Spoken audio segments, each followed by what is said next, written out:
तो 8 तारीख की मुरली है। बाबा के हैं प्रातः मुरली। ओम शांति। बाप दादा मधुर। मीठे बच्चे, सबको सुख देने वाला भोला व्यापारी।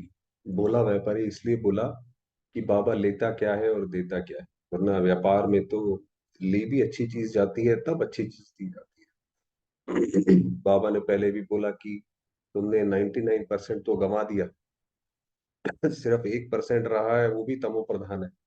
वो भी देने में तो तुम्हारा हृदय विदीर्ण होता है।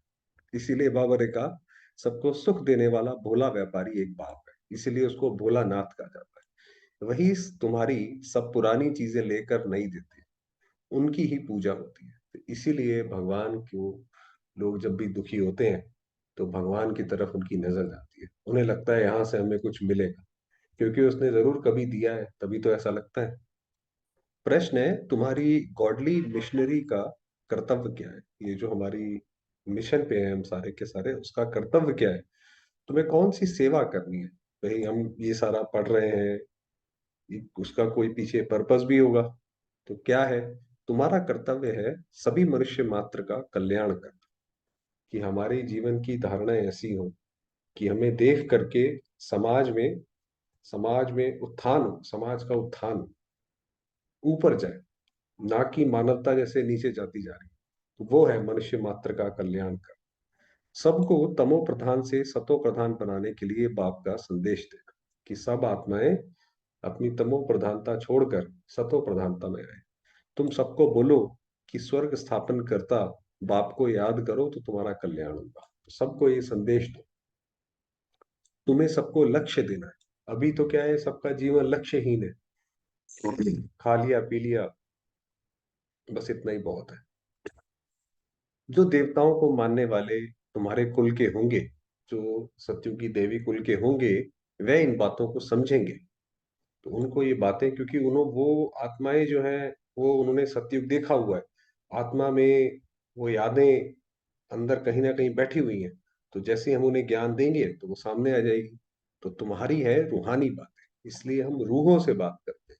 ये शरीर की बात नहीं है। ये जो आपने कहा तुम्हारे जो होंगे वो निकल आएंगे। गीत है भोलेनाथ से निराला। ओम शांति। भोलानाथ शिव बाबा बैठ समझाते हैं, इसीलिए बाबा ने ऊपर भोलानाथ का। तो भोलानाथ शिव बाबा बैठ समझाते हैं। भोलानाथ सिर्फ एक शिव बाबा है। क्यों शिव बाबा है?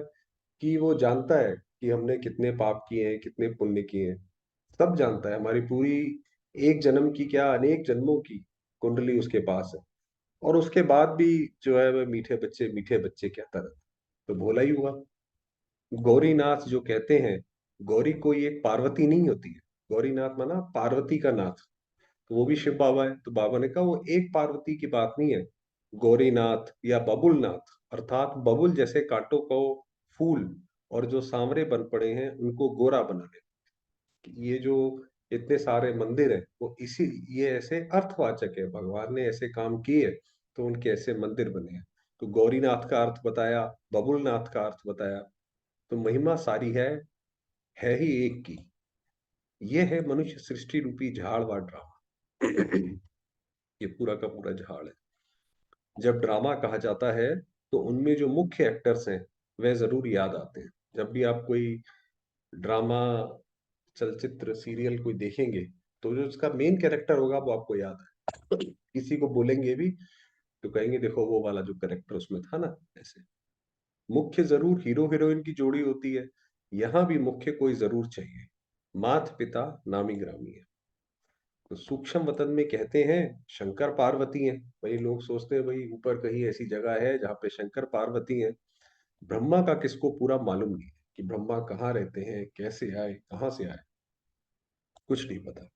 ब्रह्मा सरस्वती कह देते हैं, परंतु वह कोई जोड़ी है नहीं। क्योंकि बाबा ने कहा ना हीरो हीरोइन, तो सरस्वती तो ब्रह्मा की बेटी है। वो तो उनकी कोई वो तो नहीं है, पत्नी तो नहीं है। वास्तव में शंकर पार्वती की भी जोड़ी है नहीं। ये कोई शंकर पार्वती कोई ऐसा नहीं है कि ये कोई जोड़े जोड़े ऊपर बैठे हैं। विष्णु को भी दुनिया नहीं जानती। उनको जो अलंकार दिखाते हैं, माना जैसे विष्णु के एक हाथ में शंख, एक हाथ में कमल फूल दिखाते हैं, तो वो क्यों दिखाते हैं भाई? कोई प्रतीक भी तो होगा ना, आप उनकी फोटो ऐसे बना रहे हो। वह भी उनके नहीं है। बाबा ने कहा जो विष्णु के हाथ में दिखाते हैं वो भी उनके नहीं है यहाँ, क्योंकि वो सारा जो शंख ध्वनि है या कमल समान जीवन है वो तो हमारा है, और हम जाके वो बनते हैं। ऐसे यहाँ लक्ष्मी नारायण की जोड़ी गई। अब लक्ष्मी नारायण जो है वो जोड़ी, क्योंकि वो पति पत्नी है। अब सभी से भोलानाथ उनको कहा जाता है जो बहुत सुख देने वाला है। वही कहते हैं ना, ये भोला व्यक्ति है, इसको कुछ ज्यादा पता नहीं है, ये तो सीधा सीधा काम करते हैं। ऐसे ही शिव बाबा जो है उसको भोलानाथ, भोले बाबा, या अलग अलग नामों से लोग जो पुकारते हैं, वो इसीलिए पुकारते हैं कि बाबा जो है हमें सुख देता है। भोलानाथ व्यापारी भी है, हमसे पुरानी चीज लेकर नहीं देता है। बाबा कहते हैं तो पुरानी चीज जब देना आते चाहते हो तो मिट्टी के बर्तन भी नहीं छोड़ना चाहते हो। तो हमारा ये तो हाल है, इतना हमारा जो है मन बसा हुआ है, हम यही भूल जाते हैं कि ये घर परिवार संबंध, दूसरी आत्माएं, ये देने वाला कौन है? एक ही तो शिव बाबा है, उसी की ऊर्जा से, उसी की शक्ति से सब चल रहा है। तो पुरानी चीज लेकर नहीं देता है। पहले पहले बुद्धि में आना चाहिए सभी से ऊंचते ऊंच कौन। सब में ये ब्रह्मा विष्णु शंकर, शंकर पार्वती सब बताया, तो उन सबसे ऊंच कौन? सबसे अधिक सुख देने वाला कौन? भाई हमारे लिए तो सबसे जरूरी है कि सबसे ज्यादा सुख कौन देता है। किसको याद करने के बाद या किससे हमें सबसे ज्यादा प्राप्ति होगी? जो बहुतों को सुख देते हैं उनकी पूजा भी होती है। आप देखिए कई हीरो हीरोइन भी होते हैं, उनकी मूवी लोग ऐसा पसंद करते हैं कि उसका मंदिर बना देते हैं, क्योंकि जो जिससे उनको सुख मिलता है, तो जो सुख देते हैं उनकी पूजा होती है। तो ये सब विचार सागर मंथन करने की बातें हैं। कितनी बड़ी बात है, देखिए पूजा किन की होती है? किसी ने कोई बहुत बड़ा काम करा तो उसकी एक मूर्ति बना देंगे चौराहे पर, और बड़ा काम किया तो मंदिर बना देंगे। तो बाबा ने कहा जो सुख देता है उसकी पूजा होती है, इसीलिए बाबा की भी पूजा होती है, तो बाबा भी सुख देता होगा। विचार सागर मंथन का नाम बहुत बाला है। तो ये जो सागर मंथन किया, वो ये नहीं कि देवताओं और असुरों ने मिलकर सागर मंथन किया। वो सागर मंथन करने से क्या हुआ कि उसमें से रत्न निकले, अमृत निकला? ये इसकी बात है। ये जो बाबा ज्ञान सुनाते हैं, ये इसको मंथन करने की बात है। तो विचार किया जाता है मनुष्यों में ऊंचते ऊंच हैं लक्ष्मी नारायण। तो जो इस सृष्टि पर जो मनुष्य हैं उनमें सबसे ऊंचे हैं लक्ष्मी नारायण। अच्छा, उन्होंने क्या सुख दिया है? भाई लक्ष्मी नारायण की भी पूजा होती है। जो मनुष्य उनका नाम लेते हैं या उनकी पूजा करते हैं, भाई उनकी भी पूजा होती तो जरूर कुछ सुख दिया होगा। वास्तव में उन्होंने सुख तो कोई भी नहीं दिया है। लक्ष्मी नारायण ने थोड़ी कुछ सुख दिया है ना, वो तो अपनी राजधानी संभालते हैं बस। हाँ, वे सुख धाम के मालिक थे, परंतु उनको ऐसा बनाया किसने? इनके पहले वह कहाँ थे? भाई ये सृष्टि कर्म क्षेत्र है, लक्ष्मी नारायण वहां जाके बने ऐसा? उन्होंने सुख धाम के मालिक थे, मगर उनको बनाया ऐसा क्या? उन्होंने कर्म किए जो वहां जाके बने? क्या पढ़ाई करी जो वो बने? अगर बाबा उन्हों को ऐसा नहीं बनाता तो वह कहाँ होते? ये तो उस सतगुरु, सच्चे बादशाह की मेहर है कि उसने ऐसा बनाया। ये सब तो बच्चों को मालूम है, आत्मा तो कभी विनाश होती नहीं। उन्हों को ऐसा काम किसने सिखलाया जो इतना ऊंच बने? तो ऐसे कर्तव्य किसने सिखाए कि जो आत्माएं कलयुग में पतित है वो जाके लक्ष्मी नारायण बन जाए? जरूर कोई शिक्षा मिली है। दुनिया नहीं जानती वह पास्ट में कौन थे, कि वो लक्ष्मी नारायण अपने पिछले जन्म में कौन थे। तुम जानते हो, लक्ष्मी नारायण 84 जन्म भोग, अंत में ब्रह्मा सरस्वती। अभी जो है जन्म लेते लेते लेते लेते वो ब्रह्मा सरस्वती बनते हैं। तो क्या लक्ष्मी नारायण की महिमा गाई जाए, या उन्हों को जो पुरुषार्थ कराने वाला है अथवा प्रारब्ध देने वाला है उनकी महिमा की जाए? तो किन की महिमा है? भाई लक्ष्मी नारायण तो प्रारब्ध है। कोई बच्चा वकील बन गया, अब वो वकील बन गया ठीक है, उसकी भी तारीफ है, मगर उसने कौन से स्कूल से पढ़ाई करी, कौन उसका गुरु था जो उसने इसको ऐसा बनाया? तो महिमा तो उसकी है। कितनी गुह्य बातें हैं। समझाना है लक्ष्मी नारायण क्या करके गए। उनकी भी सारी राजधानी चली, तो लक्ष्मी नारायण की भी जो राजधानी चली है उसमें भी सारे सुखी थे। परंतु गायन सिर्फ एक का ही चला। तो गायन है, पूजन है, वो सिर्फ एक शिव का है। शंकराचार्य ने आकर सन्यासियों की रचना रची, फिर उन्हों की पालना भी की। हर एक ऐसे ही धर्म होता है, कोई भी धर्म स्थापक आता है पहले वो ज्ञान सुनाता है, फिर वही धर्म स्थापक बाद में उसकी पालना करता है, उसी धर्म की पालना करता है। ऐसी होता है ना भी, जो बच्चे को पैदा करता है, बच्चे की पालना भी तो वही माँ बाप बन के करता है ना। इसी तरीके से धर्म के साथ भी ऐसी आप देखिए, जो ये देवी देवता धर्म की भी ब्रह्मा द्वारा स्थापना हुई, और फिर ब्रह्मा ही लक्ष्मी नारायण बन के पालना करते हैं। तो शंकराचार्य के लिए भी बताया, फिर जब तमो प्रधान अवस्था को पाते हैं तो उन्हें सतो प्रधान कौन बनाए। फिर शंकराचार्य ने भी जन्म लेते लेते लेते लेते अब वो भी तमो प्रधान हो गए। माया ने सबको तमो प्रधान बनाया। ये जो पांच विकार है, इसने सबको तमो प्रधान बना दिया। लक्ष्मी नारायण जो सतो प्रधान थे, फिर चक्र लगाकर तमो प्रधान में आते हैं। हर एक का ऐसे होता है, ये सिर्फ लक्ष्मी नारायण की बात नहीं है। सारी आत्माएं एक एक एक करके करके करके तमो प्रधान होती हैं। भल कितने भी बड़े मर्तबे वाला हो, सतो रजो तमो से हर एक को पास करना। तो आखिर में तो जैसे जैसे अब दुनिया आगे जाती जा रही है, वो तो हर एक आत्माएं धीरे धीरे धीरे तमो प्रधानता को प्राप्त करती जा रही है। इस समय सब पतित है, तो तमो प्रधान दुनिया को फिर से सतो प्रधान कौन बनाए। अब बात यह है कि सारे ही तमो प्रधान हो गए। लक्ष्मी नारायण थे, वो भी तमो प्रधान हो गए। जो धर्म स्थापक आए, वो भी तमो प्रधान हो गए। तो अब वापस कौन ले जाएगा, ये तो बहुत बड़ी दिक्कत हो गई। पहले पहले सतो प्रधान सुख में आते हैं, फिर दुख में जाते हैं। ये राज अब तुम बच्चों को समझाया जाता है। अब हमें ये राज समझ आ गया कि भाई सुख में जाना है, दुख में भी जरूर आना है। 84 जन्म लेना होता है तो जरूर सतो प्रधान से तमो प्रधान बनना ही होता है। जन्म लेते लेते लेते हर चीज जैसे नई से पुरानी होती है, तो ऐसे होती जाती है। हर चीज सतो रजो तमो जरूर होती ही है। प्रिसेप्टर्स का भी ऐसे होता है, वही जो धर्म स्थापक होते हैं उनके भी ऐसे ही होता है। वह भी अब तमो प्रधान है। तो फिर भी अब सबसे ऊंचे से ऊंच कौन है जो कभी भी तमो प्रधान नहीं बनता। तो अब हम सारे ही तमो प्रधान बन गए, सारे ही कीचड़ में गिर गए। अब इस दलदल से बाहर कौन निकाले, जो ऑलरेडी इस दलदल से बाहर है, जो कभी भी इसमें नहीं आता, वो है शिव बाबा। वो जो तमो प्रधान कभी नहीं बनता, वो फिर इसीलिए उसका आगमन होता है। अगर वह भी तमो प्रधान बन जाए, तो फिर उनको सतो प्रधान कौन बनाए। क्योंकि आत्मा अपने आप सतो प्रधान नहीं बन सकती, अपने आप उसके एनलाइटनमेंट नहीं हो सकती। कोई दूसरा चाहिए उसको करने के लिए। जैसे चूहा अगर चूहेदानी में फंस गया, तो खुद नहीं निकल पाता, फंस गया उसके अंदर। अब कोई दूसरा आएगा, वो जब उसको खोल दे तो वो निकल जाएगा। तो बाबा ने कहा सतो प्रधान कौन बनाए, फिर बलिहारी उनकी हो जाए। फिर जैसे हम उनके प्रति तो समर्पित हो गए, भाई इन्होंने हमें सुख दिया, इन्होंने हमें मुक्त कराया, तो हम इनके प्रति समर्पित हुए। ऐसे ऐसे विचार सागर मंथन करने से दिल में जो पॉइंट जचती है, अच्छी लगती है, तो सुनाई जाती है। बाबा अपना बता रहे, ब्रह्मा बाबा, कि बाबा ऐसे ऐसे मंथन करते हैं, और फिर उसके बाद जो उसमें अच्छा लगता है वो बाबा हमारे सामने रखते हैं। भोलानाथ परम पिता परमात्मा ही सबका सदगति दाता, सतो प्रधान बनाने वाला, सब दुर्गति से निकल गति सदगति को। अभी सबकी दुर्गति हो गई है, ऐसी हालत हो गई है कि दुनिया में हर जगह बुराई ही बुराई। तो अब क्या है, अब जब विनाश होगा या अंत में जब जाएंगे सारे, तो कोई गति को प्राप्त करेगा। गति माना परम धाम को प्राप्त करेगा, वहां की शांति प्राप्त करेगा। कोई सदगति, यहाँ पर रहते हुए सतयुग में आना, वो है सदगति, उसको प्राप्त करेगा।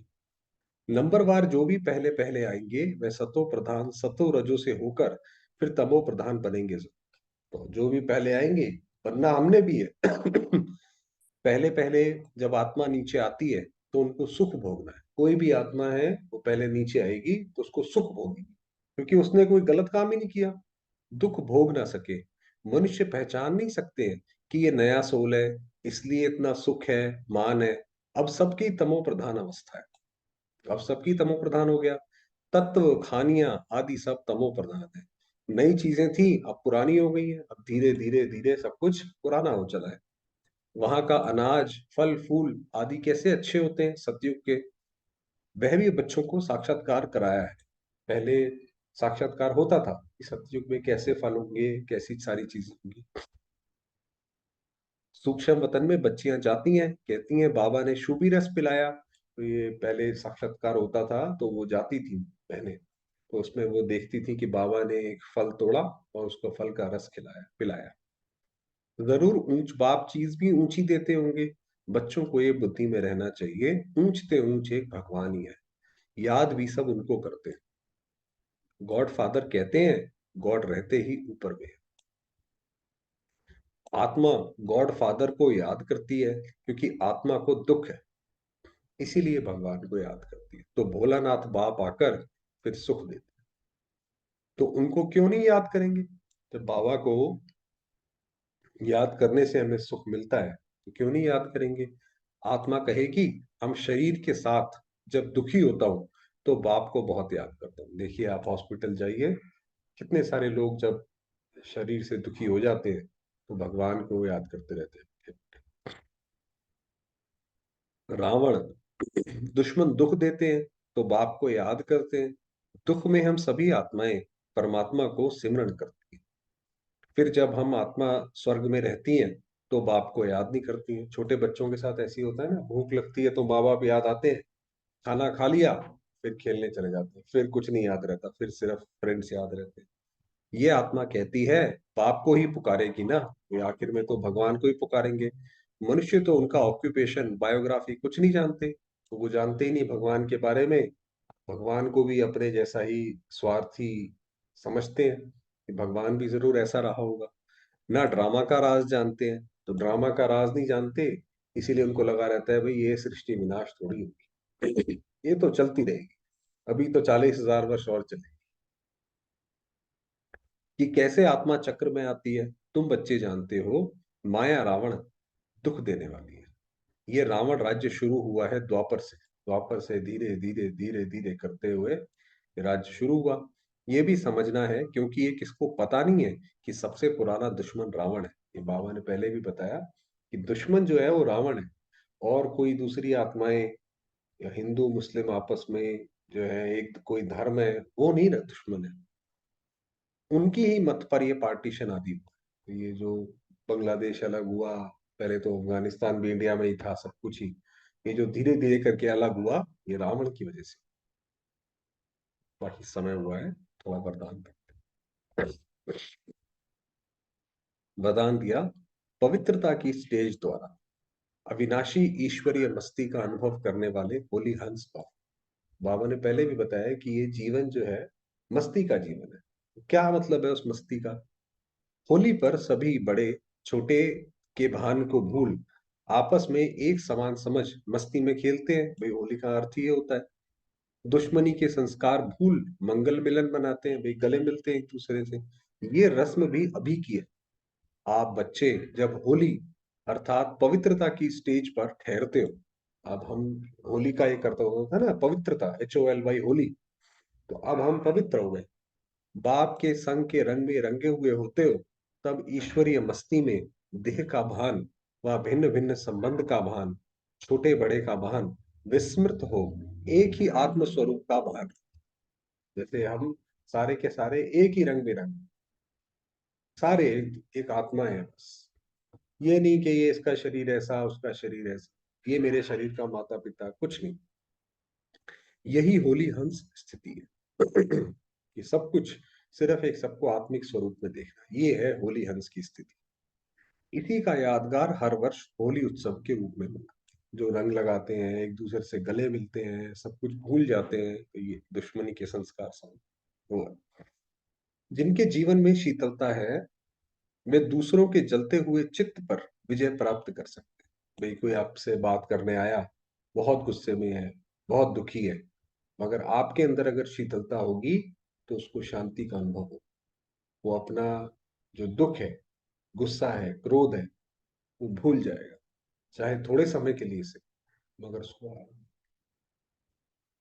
ये बताया। चलिए थोड़ी देर बाबा।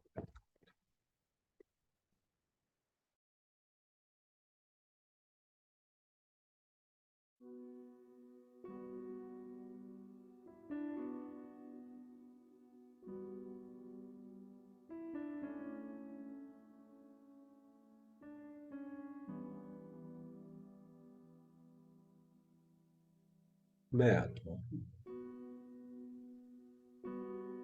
परम धाम में विराजमान हूँ।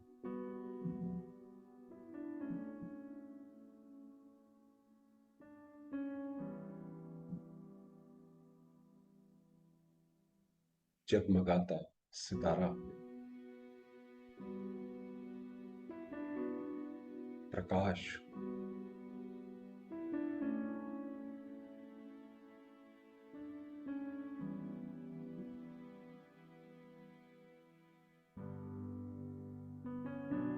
शांत स्वरूप।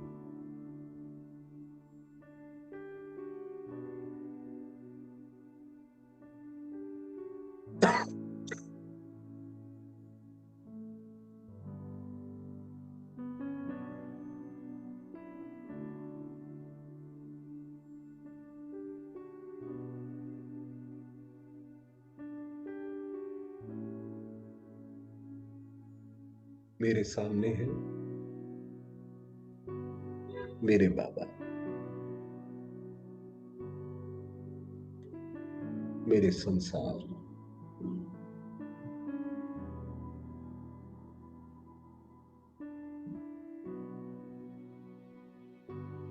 मेरे सर्व संबंधी।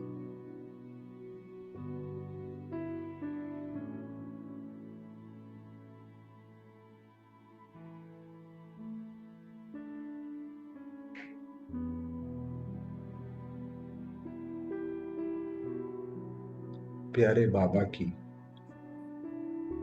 अनेकानेक किरणें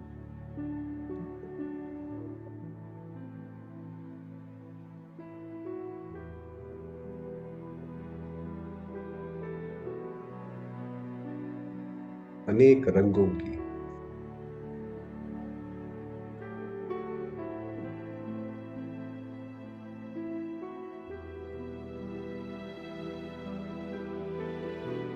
अनेक गुणों की,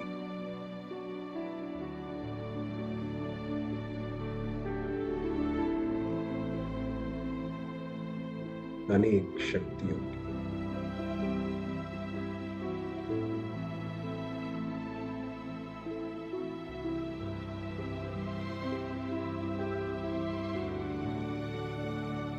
मुझ पर बरस रही।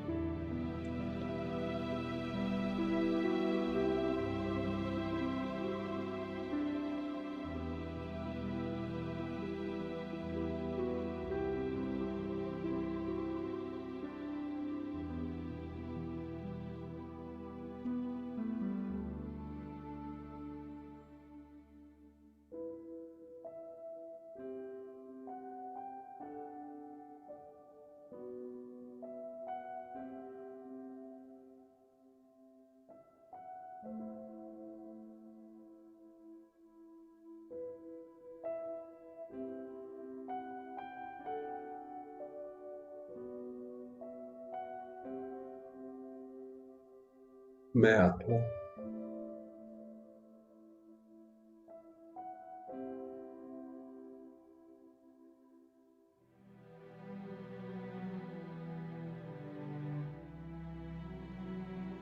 परमात्म रंग में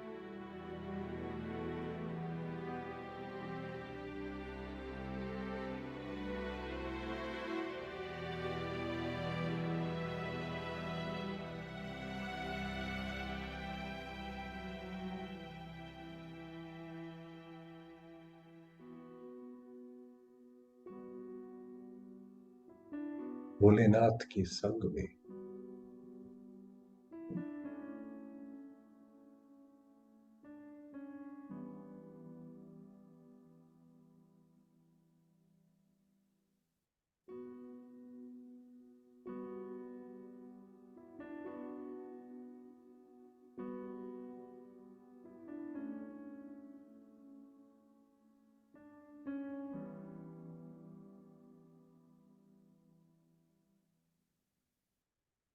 उनके स्नेह में समाई हुई।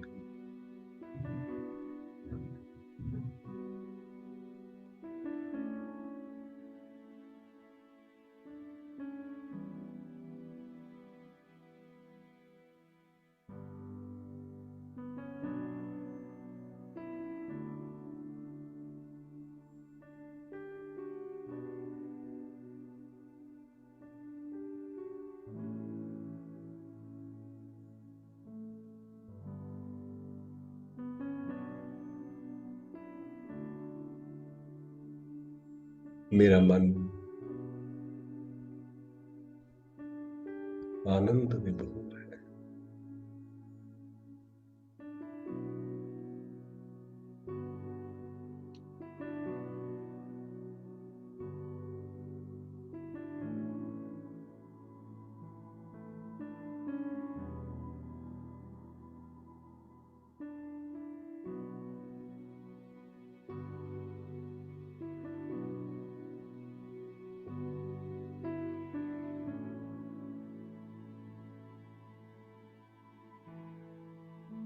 मैं आत्मा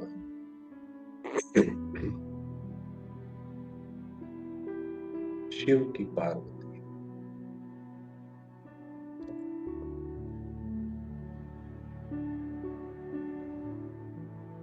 गौरीनाथ की गौरी।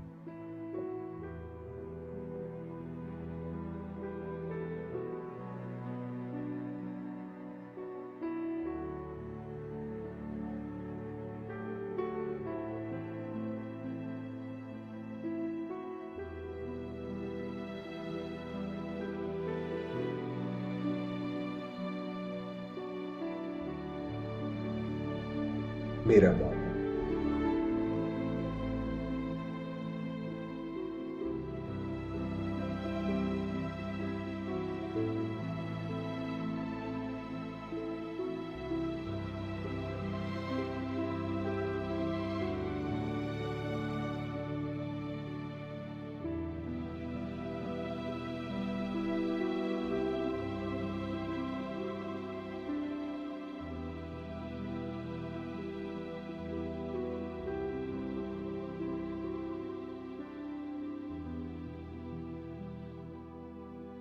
मुझ आत्मा के हर कण में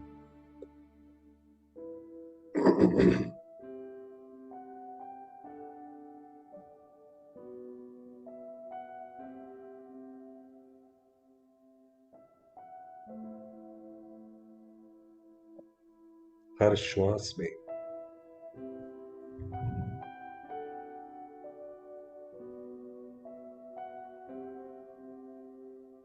एक शिव समाये हुए हैं।